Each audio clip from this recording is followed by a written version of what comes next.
Bonjour. Aujourd'hui, nous allons parler de l'auto-réparation dans UiPath Test Cloud. L'auto-réparation récupère automatiquement les exécutions de tests lorsque des modifications de l'interface utilisateur entraînent des échecs. Par exemple, si un test rencontre une fenêtre contextuelle inattendue ou un élément modifié, l'agent de réparation détecte le problème et démarre un processus de récupération. Maintenant, voyons cela en action. J'ai un test dans Test Manager qui crée une commande client dans SAP GUI.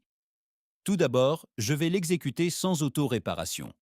Le test s'exécute et voici une fenêtre contextuelle inattendue. L'automatisation ne sait pas comment la gérer, attend brièvement, puis échoue. Si j'actualise, je peux voir que le test a échoué. Je peux ouvrir les détails, voir l'erreur et regarder l'enregistrement pour voir où il s'est arrêté. Maintenant, réessayons avec l'auto-réparation activée. Je vais dans Configuration, j'active l'agent de réparation et je relance le test. Le processus redémarre. Il atteint la même fenêtre contextuelle, mais cette fois, l'agent de réparation intervient. Il analyse la situation, décide quoi faire, ferme la fenêtre contextuelle et continue.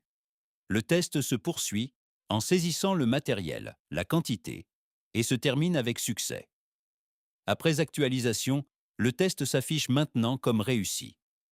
Dans les détails, je peux voir les journaux, l'enregistrement et surtout les journaux de réparation. Ici, je peux voir ce qui a été corrigé.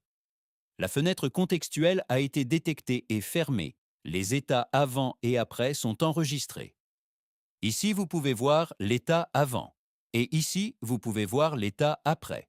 Une suggestion est fournie pour gérer définitivement cette étape. Je peux même télécharger le fichier de débogage et appliquer la correction à mon automatisation. Et voilà l'auto-réparation en action. Merci de votre attention.